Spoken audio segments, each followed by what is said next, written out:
SAKA is the future of Arsenal. He's the president as well. We need him. We need him so much. Yo, it's your boy H at the Source, Harry Pinero, and we're here at Powerleague for another video, Assumptions. But this one's special, this one's different. I'm here with Gillette ambassador, Arsenal legend, the one and only Ian Wright. What's happening at HP? I'm so happy. I'm happy too, man. It's always good to see you, man. So we're here today, Ian. As a Gillette ambassador, you are lending your support today to Movember. That's right, yeah. It's Movember, helping people with mental health issues, prostate cancer, testicular cancer, suicide prevention, you know, vitally important. And every Mo kickstarts conversations, raises funds and awareness to help save lives. And that's why this Movember I'm challenging you and Chunkz to grow a Mo. Yeah, listen, challenge accepted. Challenge accepted, done and dusted. That's right, I'm getting involved. Chunkz is getting involved too with Wrighty's Mo Challenge. We are shaving down and styling up with Gillette this Movember. We're both going to be growing a Mo this month, and you can support us by donating at movember.com/Wrighty's Mo Challenge. And if you want to join us, grow a Mo and get involved yourself, sign up to fundraise with us at movember.com/Gillette.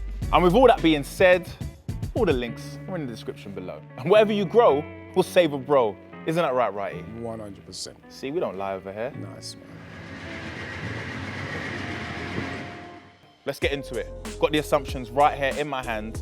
Let's go with the first one. Go on then. Dennis Bergkamp is a true GOAT. Absolutely. Best I've ever played with. You know what I mean? I'm never tired of saying that. Took my game to another level when he got there. You could see why he was as good as he was, not just because he had so much ability, but man was just prepared, man. You came to Arsenal as a cold finisher anyway. Yeah. Would you say that, you know, playing with Bergkamp elevated that even more? Yeah, because what happens is that I used to be really worried about being man-marked. What would happen is that I would take it personally when they just snuffed me out of a game. And what I found is that when you've got the kind of caliber of player behind you, like Bergkamp, you can't be snuffed out of the game because you only need half a yard and he can find you that half a yard. And then when you go through, that's where the so-called cold finishing comes in. And it was Dennis who used to tell me that you have to go cold in the box, simply because sometimes you're playing against world-class players, world-class defenders. You only get half a chance and you have to take it. You love being known as Uncle Wrighty. It is nice. It's a term of endearment, man. Yes.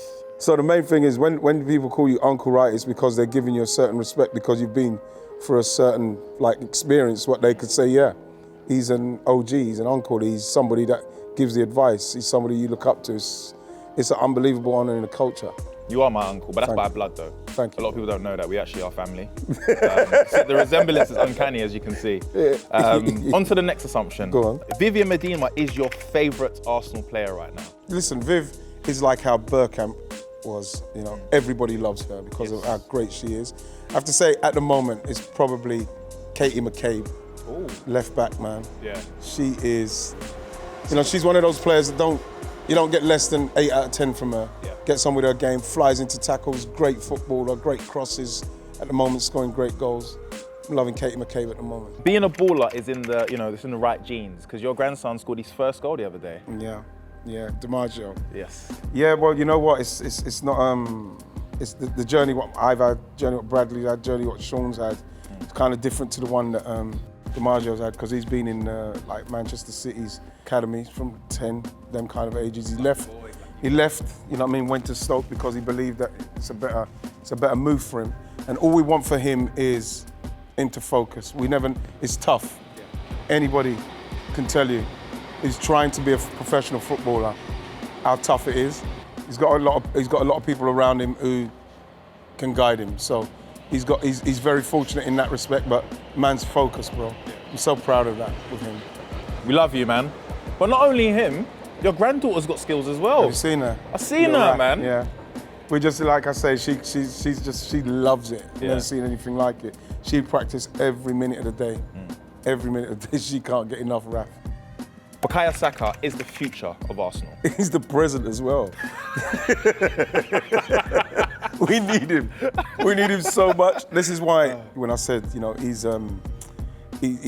burdened with glorious purpose, you know, because we're talking about someone who's come through the academy.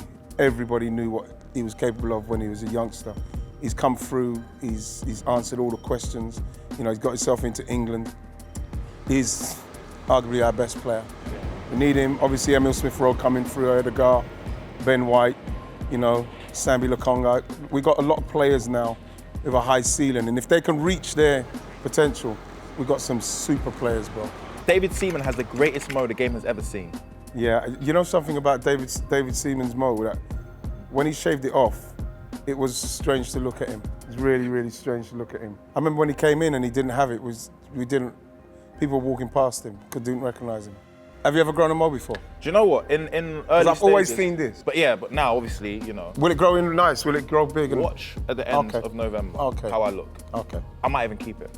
Okay, who do you reckon's gonna grow a better mo out of me and Chunkz? I saw Chunkz' little kind of like sproutling kind of vibe. Sprout, yeah. That's You know what I mean? like. And it looked very light. Yeah, but mine was kind of thicker. Well, that's what I'm hoping, that you can have a thicker one, because, you know. Yeah. Thickness. You know me, I'm a man of, I love a thickness.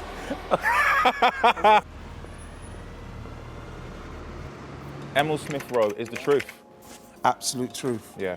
The gospel, bro. Wow, gospel's a very good English word. Yeah, it's the gospel. You know, we're talking about, again, someone's come through the academy. He loves Arsenal. He's going to play if he's fit now. You know, I think he's on the verge of England. So what you want now is consistency from them, man. 100%. That's all you want from them, man, now. Consistency, started scoring goals, played brilliantly against Tottenham, fantastic. You just want to see them guys just continuing to rise and play consistent football. 100%. I mean, look, that North London derby was always going to go one way. Hurt them, bro. No, you battered them like fish. It was, Definitely felt like I was watching a chippy. it's true, man. It's like 100%. we finished them. Your first day at Arsenal was the most nervous you've ever been. Yeah, easily. Talk to me about that. Because when I went to Arsenal, they were champions the last 2 years out of 3, from 89 to 91. And you're going into a dressing room of winners and champions. And you're thinking, firstly, am I good enough to get into the team? Simply because when I went there, people were saying that, why did we even buy him? That kind of makes you nervous when you're listening to the news, when you're reading the newspapers. People saying, will he even get to start? Will he even get a game? All I was thinking about is, as soon as I get the ball, I'm just going for goal. Because I need to get this goal scored, and I just wanted to settle myself. I didn't want the 2.5 million at the time, which was Arsenal's record amount they paid for a striker. So what was that again? I didn't hear what you said. 2.5 million. What was that? The Arsenal's what? Arsenal's record score. Okay, sorry. Record signing Yeah, at yeah, the sorry. I time. just wanted to get that clear. Sorry, yeah. And so I was scared. Yeah. Because when you look down the years of people that went for big money as strikers, they kind of like flopped a bit. And I was worried about being somebody that went from Palace and went to Arsenal and flopped. But I'm quite pleased, because I feel that there's a lot of Palace fans that would have liked me to have not been as successful as I was, simply because I've always supported Arsenal, but they can't accept it. So I'm quite pleased that I went there, won everything I've won, so as, you know what I mean, it justified me going there. And remember, Palace sold me. Yeah, I mean, at the end of the day, they sold you, and you only scored how many goals was that? 117 for them. Yeah, and how many scores for Arsenal? 185. Oh yeah, sorry. So, I mean, anyway, moving on.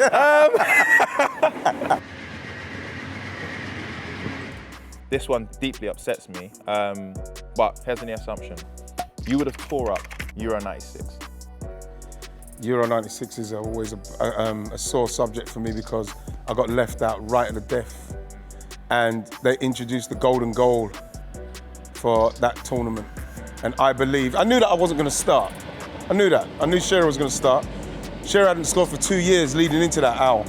But the manager already let him know, you will be starting in Euro 96. Now, not everybody's afforded that kind of luxury. Yeah. You don't get it. So I was just trying to get through that season with Rioch, scoring goals to get into that squad, to be there for that golden goal if needed. And when they left me out, it was devastating. It was like, I believe that was my purpose. I was meant to be there to score the winning goal. No one came off the bench and done it for England. I know that if I was warming up, getting ready to come at Wembley in the last 10, 15 minutes, the fans are going to believe that he's coming on to score. Terry Venables messed up that day, and I'll never forgive him. No, I don't even forgive him now. No, I'll never forgive him. I was 5 when I didn't Seriously. watch that, and even now I'm crying. You're crying inside. I was inside. I died inside. A part of me died that day. I'm sure it's back now because simply because I believe that was one of the reasons for me being, bro. To score a winning goal in a big tournament for England. Took it away from me. Obviously, for me, this assumption isn't really an assumption. I think this is facts. You're the most fashionable pundit in the game. Honestly, look, If we look at what you're wearing today, oozing. I don't know. No stylist. You know the thing with it is that the problem is when you go on television, there's certain colours you can't wear, but I would still try and go and bring some form of source. I'm not really looking to be like, right, let me wear this because this looks really cool. I wear stuff that makes me feel good on there. Now, of course, you got your hat on right now. Yeah, man. But do you shave your head every morning with a Gillette, of course? Yes. I kind of shave, every day. It's the start. It's almost like it's the start of my routine. Yes. So then, like, you brush your teeth, shave my head, do everything. That's the end of my, like, feeling good and getting ready to go and tackle the day. I've never really shaved too much, but my dad, he should be a Gillette ambassador as well. See. So if you can work anything out of him, because he's been... Shall I have a word? Yeah, have a word. Just maybe a lifetime contract. Yeah. Yeah, he doesn't have to post anything. Just give him the shaving game. Yeah, he'll do the best. I'll have a word, man. No worries, man. Thanks. Dad, see, I got your back. All right, another one. Who is putting these facts here? It's supposed to be assumptions. You and Alan Shearer are bros. Yes. When we played against her, I didn't like Al. Yeah. I was the guy who's scoring. You come in and score 2, he score 4. He's killing man with goals, killing goalkeepers. He was a monster in respect of scoring. So, for us now to be so tight now, it's, we play golf, we spend a lot of time with each other and we laugh and joke about it now. Yeah. But like, people got to give that man flowers, bro. What he was doing for somebody who had 3 years out of the game. Yeah. Still putting a record like 260, and you look at the men that's try to come and take that record, and Shearer's put it up there, 260, bro, and he still sometimes doesn't get the love, but I still don't think I've seen a goal-scoring monster like that. In terms of Newcastle, that's where he was ridiculous. I think that says a lot about. But the thing is that there's a generation of people that when you mention Shearer, they just... Who's that? Oh, the guy like, what? Ian Wright's friend? Oh, yeah. I know him. But he actually is elite graduate. Do you know what I mean? I'm talking about the youths, some of the youths. They know Ian Wright's friend, Ian Wright's hydrant. Which other pundits do you get along with? Keane, man. How good is he off camera? People have to understand with Roy Keane, he's just a very honest man. Yeah. You know what I mean? I don't like that. I think it's horrible. Good accent? He's very, no, it wasn't. Okay, cool. No, just checking. What I like about Roy Keane, I see him as my friend. Yeah. So, we go and we talk about some serious things, man. I see him as my friend now, but like I say, when we played, I didn't like him. I didn't like him at all. And I remember when I won my Premier League medal, when the camera came in, I remember saying, Roy Keane, winner's medal, because I remember one time Roy Keane, and he said, no, right, I didn't say that. He said to me one time, Wrighty, you've got a cabinet full of losers medals. Oh no, Keno, come on. And that's one of my legends as well. You can't do that to Uncle Wrighty. So I don't blame you. But you know the thing about it is that it's the kind of comment that I would have said to him if the shoe was on the other foot. But when he said it hurts him, but I was laughing deep down because it's a killer. It finishes you, bam. Yeah. Because obviously I hadn't won the league yet by then. We won a couple of, did we lose the FA Cup? Might have lost the FA Cup. I hadn't won anything of real note yet. So that's when he said that to me. It's one of the things that even when I reminded of him, he said, no, I didn't say that. I said, Roy, it's not something you forget.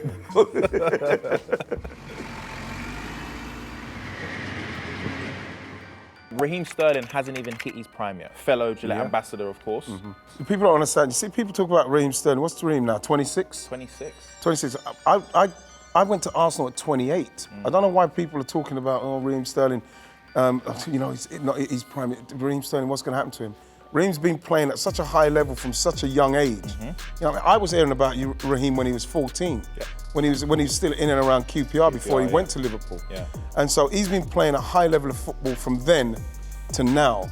And yes, whatever's going on at Manchester City, hopefully is sorted, but for me, Raheem's got to be playing. 100%. He's nowhere near his prime yet. Even though he's played a lot of football, when we saw that in the Euros. With the Euros. He's our best player. If Raheem weren't there, we probably wouldn't have got to the level we got to, where we got to in the end there. So I'm hoping that something can be sorted with whatever's going on with him and Pep, so that he can play again and get himself playing regularly, because he's the one, man. He's the guy. Romelu Lukaku will be the Premier League's top scorer this season. Mo Salah might have something to say about that, bro. But what I'm like with Rom is that he's come back. He's had to go and answer a lot of questions for people. I don't see why, because you look at his international record and his goal record. shouldn't have anything to prove to anyone, but for some reason he has to continue to prove himself. But all I hope is, because I've tipped Chelsea this season, all I hope is that he can continue to do what he's doing and they go over the line. But I think it's going to take, if you beat Mo Salah this season, you're probably going to win. You're probably going to be winning something. Cristiano Ronaldo. Sorry. Woo. All right, moving on.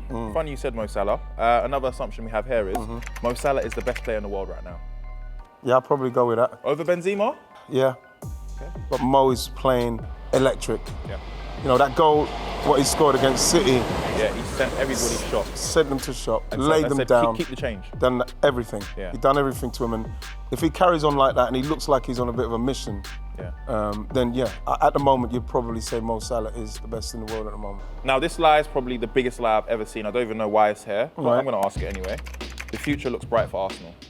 Yeah, it does because... No, honestly, no, it's like a serious question. I'm going to give you a serious answer. Do you want it? Okay. Say so. Of course the future looks bright. Why would you say that then? I'm just asking. Simply because you look at the age of our team. I think we've got one of the youngest teams in the Premier League. Two very competent centre-halves. You know, we've got young players like SAKA. We've got Emile Smith Rowe. We've got Erdegaard. You know, we've got players with a high ceiling in respect of reaching the ceiling. If they get to their potential, our team's going to be good. Yeah. Whether it's going to be good enough to challenge the very top teams, hopefully by that time they'll have other players that come along and help. It's going to be tough, but those players is why I feel like the future is bright, because they're more than good enough. I'll be honest with you, Arsenal's always had great talented players throughout the years. They always end up leaving. Moving on. This one isn't an assumption. I'm going to have to ask it. Go on then. There's only one Ian Wright. I don't know what you mean. What can I say? You know something? The Ian Wright though, what you're looking at now it's been tough to get here. I've made a lot of mistakes. You know, people call, like I say, you asked me a question earlier about being an uncle. That don't just come, you know what I mean? So I'm able to now pass on certain things, and because of the mistakes and the things I've done, it's got me into a situation where I'm kind of pleased. There's only one Ian Wright. I wouldn't like anybody to go through some of the stuff that I've had to go through, but if me going through it means that you can kind of like pass something down then I'll do that. But like, yeah, it's been tough, but I wouldn't have it any other way. So if there was another Ian Wright that's gone through the same thing, I'd have to give him a lot of love, to be honest. There's literally no one. I don't even think Ian Wright is another name in the world. You're the only one, one and only. Well, Ian, Uncle Ian, it's been an absolute pleasure speaking with you. Thank you for taking the time out to speak with us. Big thank you to Gillette as well, you know, for this opportunity. Big shout out to everyone who's donating for Movember. Make sure you follow us on our socials to see what we're doing. I've been HP at the Source. He's been Uncle Ian Wright. This has been Assumptions. Peace.